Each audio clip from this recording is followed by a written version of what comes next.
The Borderlands existed in that uncertain category of territory the Crown claimed on maps but had long since stopped maintaining. Roads deteriorated without oversight. Law appeared sporadically, enforced by whoever had the leverage that particular week, then vanished again. Most of what happened went unrecorded, not deliberately hidden, just unwitnessed by anyone who bothered writing things down. The region attracted those who'd stopped fitting elsewhere. Trade caravans moving quickly through dangerous ground, refugees trudging slowly towards something that might be better. Hired swords with no particular loyalty. Scattered religious outposts run by believers too stubborn or too desperate to stay in civilized centers. Fortune seekers chasing rumors. And people who'd calculated that risk was preferable to whatever they were leaving behind.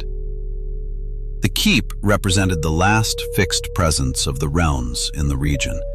It flew the Crown's colors and technically belonged to the central authority, but isolation and poor supply lines had rendered it more symbolic than functional.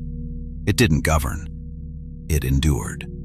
Its purpose seemed to be proving that authority hadn't completely abandoned the area, keeping certain roads marginally safer when circumstances allowed, and housing the sort of violence and skill the Crown preferred not to acknowledge openly. Soldiers rotated through. Priests appeared, along with merchants, envoys, and numerous others representing no one except their own interests. What you could say with certainty was this: the keep didn't control the Borderlands. It barely managed itself. Everything beyond its walls existed in a state of permanent uncertainty, and whatever occurred out there rarely involved anyone who could be held accountable afterward. On the road toward the keep, 3 unlikely companions met and made the practical decision to combine resources. Sir Roland Brickjaw walked with military posture but no banner to justify it. A younger son with no inheritance waiting. He'd served as a guard long enough to learn how not to die in a fight, but not long enough to advance anywhere meaningful. No rank, no patron speaking his name to anyone important.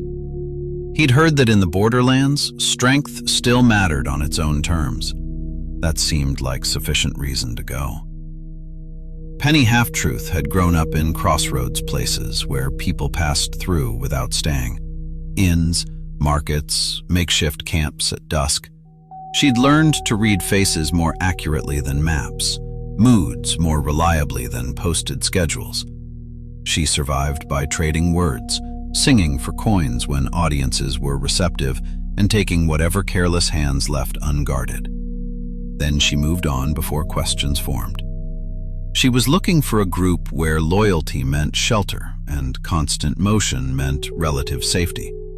Too many others were heading toward the Borderlands for walking alone to seem sensible. Lymphocytus Footnote carried books instead of weapons. He'd completed basic arcane training, formal, structured, ultimately pointless. No patron claimed him afterward. No order vouched for his reliability. No institution wanted the liability. The center of the realms already had more low-ranking magicians than anyone needed. An untested one represented a problem waiting to manifest. The Borderlands offered something different, a place where knowledge might be used rather than judged, where lack of credentials mattered less than what you could actually accomplish. They didn't discuss destiny or form elaborate plans.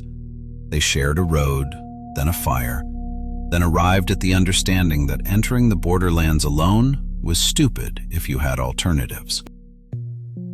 The roads deteriorated as they traveled. Farms stood empty or barricaded shut. Milestones had been removed or destroyed. Encounters with other travelers became infrequent and cautious. The ground felt harder, more broken, and maintenance visibly worsened the farther they moved from anything the Crown actually cared about maintaining. The final stretch wasn't really a road anymore, just a narrow, rocky path clinging to the mountainside, sheer rock rising on one side, empty air dropping away on the other. The keep sat above like something that had broken off from the mountain itself rather than been built there. Tall walls, sharp angles, no decoration. Stone joined directly to the rock beneath without any pretense of separation. The towers were square and functional, designed for watching and killing, not impressing anyone. No banners were visible from that distance. Only stone, arrow slits, and the occasional movement along the walls that confirmed people were up there, watching them the entire climb up. The guards spotted them long before they reached the gate. Voices rang down, short, sharp. Sir Roland cleared his throat and stepped forward, but Penny spoke before he'd managed a full syllable. Her words came fast and confident, though they got cut off almost immediately. More questions followed, the tone tightening. Why was she speaking for the group? Why hadn't they named their business? They weren't being turned away exactly, but they certainly weren't being welcomed. A soldier pointed down from the wall and ordered them to speak properly, one at a time. When Roland tried again, he faltered badly. Something about fighting and being useful, but nothing that sounded like an actual reason for being there. Lymphocytus must have decided this was going nowhere. He made a quick, arcane gesture and pressed his hands to his throat, which began glowing faintly. His voice carried unnaturally clear up the stone. He said they had no formal assignment, but they were of birth and study, traveling to serve the crown and test their skills. The reaction was immediate and hostile. Someone shouted that no magic was allowed at the gate. Spears were gripped tighter. Then a new order rang out, and an officer got called forward. After a brief assessment, permission was given for them to enter the outer yard, not as guests, under watch. The gate opened just enough to let them through, then closed quickly behind them. Roland's jaw worked as they walked in, that particular tension that comes from swallowing words you want to say but know won't help. Penny looked unbothered, which probably meant she was performing unbothered rather than feeling it. Lymphocytus had already dimmed the glow at his throat, but his hands were shaking slightly. First real use of magic outside a training context, the kind that gets weapons pointed at you. They were inside, technically. Whether that was an improvement remained to be seen. Inside the gate, the courtyard was all worn stone and functional buildings, stables, workshops, quarters. Nothing decorative. Everything worked. Soldiers crossed in groups, craftsfolk hauled materials, servants moved with purpose. The keep was busy, just not with them. They stood near the gate, uncertain. They'd expected someone to meet them, give direction, explain what came next. Instead, they got nothing, just the steady work of a fortress that didn't care they'd arrived. Roland cleared his throat and approached the nearest guard, a stocky man in worn plate armor standing watch by the gate itself. His face was square, tired, completely uninterested. "We've just arrived," Roland began, then faltered. "We're here to... Where should we..." "Yes." The guard's voice was flat. Roland tried again, something about reporting, about being useful, but the words came out shapeless and uncertain. The silence afterward felt longer than it should have. The guard let it stretch. When he finally spoke, his tone hadn't changed. "People don't report here. They come with business." "We want to serve the crown," Lymphocytus cut in, trying to salvage it. "We have skills that..." "Skills?" The guard looked them over without enthusiasm. "You armed?" "I am," Roland said, straightening slightly. "You know how to use it?" "I've served as..." "That's not what I asked." Penny stepped forward before Roland could dig himself deeper. "We're looking for work, paid work, the kind that needs doing but no one wants to ask about afterward." "You want work?" the guard said, voice flat with exhaustion. "By all means, work. Just do it somewhere else." He paused. "Don't use magic in the yard. Don't start anything. Don't block traffic." He turned back to watching the gate, done with them. They crossed the courtyard without speaking, navigating around soldiers and workers who didn't acknowledge them. Above, guards watched from the walls, not hostile, just present. Always present. The inner fortress loomed deeper in, iron doors closed, battlements high. That part clearly wasn't for people like them. The air smelled of smoke and horses and old leather. Hammers rang against metal somewhere. No one gave them a second look, which somehow felt worse than being watched. They followed the flow of people into the square. A heavy, steady sound of water swallowed most other noise. It came from the fountain at the center. Rough stone, water falling straight down into the basin and splashing over the edge. The ground around it was dark with moisture, worn smooth by many feet. Women pulled their skirts up slightly when they passed close, stepping carefully on the wet stone. People moved in several directions. Some stopped by the fountain, spoke in low voices. Others passed through without slowing. Conversations mixed together, but most of it vanished into the water's sound. They spoke quietly among themselves. Standing still too long felt wrong. They had no orders, no direction. After a brief exchange, they agreed to split up, cover more ground, learn what kind of place this was, find something useful to do. They'd meet later, assuming there was an inn or tavern somewhere. Penny drifted away first, melted into the people lingering near the fountain. She let her eyes move without fixing on anyone too long. Most of the crowd belonged here. Soldiers without helmets, craftsfolk with dirty hands, stable workers who smelled of horse. A few merchants with modest escorts. Clothes worn but intact. A few coin purses showed openly, but most were tucked under cloaks or tunics. There was money here. Just no one wanted to show it. The mood was quiet. No one looked afraid. No one looked rich either. People spoke in short bursts, trading information rather than stories. This wasn't a place to be seen. She watched the guards. They didn't hold fixed posts, moved in patterns. No clear blind spots, but motion created small gaps when people passed close together, and the fountain's roar swallowed sound. The watch was enough to stop foolishness, not enough to see everything all the time. Nothing here needed heavy protection. The guards kept order, not treasure. Their eyes moved on quickly. She saw a few easy marks, and she saw how someone like her could disappear if she wanted to. She let that thought go. Too risky. That life was behind her. Her new companions wanted information, and that she could get. She just had to find someone drunk. She stepped alongside a passing man without fully stopping him. Rough hands, tunic that smelled of stable and smoke. He slowed more from habit than interest. When he realized she wasn't a guard and wasn't selling anything, his shoulders dropped slightly. "Where's the watering hole?" she asked, voice bright. "The what?" "A place a fine lady such as myself could get something good to drink. Wine, maybe even some mead. And a talking companion, now that I find myself all alone in this desolate place." "Mead?" He said it shortly. "Not here." He jerked his chin away from the square toward the tighter cluster of buildings where the water's sound faded. "Travelers Inn. That's where people talk when they've got nothing good to say. The tavern, too, if you want to hear more than you should." He shrugged, already moving again.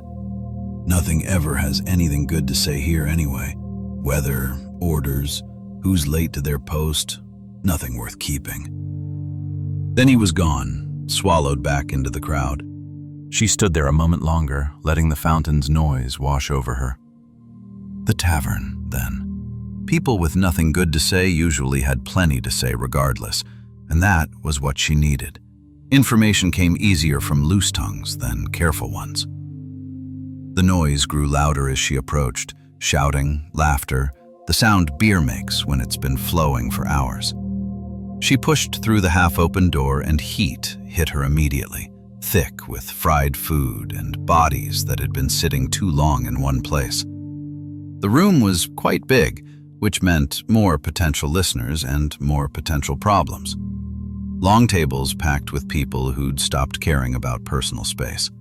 Weapons everywhere, swords propped against benches, knives loose in belts, but no one touching them. The barkeep noticed her immediately. Broad, red-faced, moving fast. His eyes passed over her once, catalogued her, dismissed her as harmless. She'd become part of the room's inventory. She slipped up to the bar, leaned an elbow on wood that was sticky in places she tried not to think about. "Any chance I can get a drink on credit?" She kept her voice light. "Maybe some sausage. I can sing for it." He snorted, which she'd expected, but set down a mug and a piece of sausage anyway. "You sing later." Then he raised his voice and told the room there would be music, which was either confidence in her or a way to make sure she couldn't back out. Probably both. Heads turned. A bench scraped. The room's attention shifted toward her like something physical, but she didn't let it rush her. She ate slowly, drank slowly, let the warmth settle while she studied the crowd. Armed men watching the door. Soldiers without helmets, laughing too loud at jokes that probably weren't funny. She stifled a burp, picked her teeth with her pinky, and stood. Someone had already cleared space against the back wall. No stage, just a stack of barrels. She climbed up and someone knocked a fist against the table in a rhythm that others picked up. "I'm Penny Half-Truth from Waterdeep," she said, "and this one's for all the lovers in the room." The song caught immediately. She'd chosen it deliberately, bawdy enough to get attention, clever enough to make them feel smart for understanding the jokes. The story got rougher as it went, the innuendo less subtle, and laughter spread through the room like something contagious. Someone kept beat with an empty mug, another did syncopations with 2 spoons. When she finished, the response came all at once. Shouts, applause, coins hitting the floor. Someone called for another. Someone else, already too drunk, slurred a request she couldn't decipher. This was working, she thought. One more song and they'd be telling her stories without her having to ask. People always wanted to talk after music, especially when they'd been drinking. It loosened something in them, made them feel connected to the person who'd been performing. Then she saw the guards. 2 of them, standing now, watching without smiling. Their mugs still on the table. The barkeep's expression changed. He kept pouring, but his movements got tighter, more careful. She could back down, apologize, maybe, sing something safer. But that would kill whatever momentum she'd built, and she'd come here for information, not to perform careful songs for suspicious guards. So she laughed instead, called out that she gladly took requests. "I can even do PG-13 if that last one was too complicated. Though you do need some experience with women to catch all the subtleties." The silence lasted maybe 2 seconds, long enough that she felt her stomach drop, that quick internal calculation of whether she'd just ruined everything. Then the room burst into laughter. The guards looked furious, hesitated, looked at the crowd, at each other, sat back down. The barkeep exhaled, shook his head, almost smiled. She sang a few more. No rest for the wicked. Why does my dog smell of goblin piss? The usual repertoire that worked in places like this. The crowd stayed with her. When she finally climbed down and made her way back to the bar, people had already started talking again. "Square?" she asked the barkeep. He nodded. They exchanged names, the absolute minimum of pleasantries. Then she moved between the tables, listening. The same rumors kept surfacing. Groups in the wilds who spent more time fighting each other than anyone else. Orcs who apparently had the same problem. Something large and dangerous in the high mountains that made patrols turn back without trying to investigate further.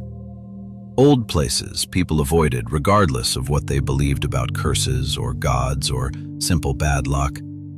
One man, drunk enough to stop editing himself, warned her about something that ate people who wandered off established paths. Others nodded like this was common knowledge. Some of it sounded like stories you'd tell children to keep them from wandering off. But these people were serious. Dead serious, in the way that comes from having seen something that changed how they understood the world. There might actually be something worth investigating here, she thought, which was either good news or terrible news, depending on how the next few days went.